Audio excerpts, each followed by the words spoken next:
All right, we're back. So now it's this one. So let's see. See what we get.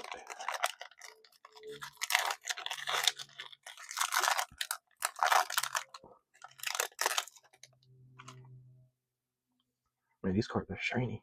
They look cool, but I see a different color right there. We got Aikman Jiro. Never heard of that guy, but he's fighting Kevin Owens. Oh, and oh my god, I hated this gimmick, Nikki ASH. But it's cool that she won the title, so I guess that's the one good thing that came out of this. Maiko Satomura.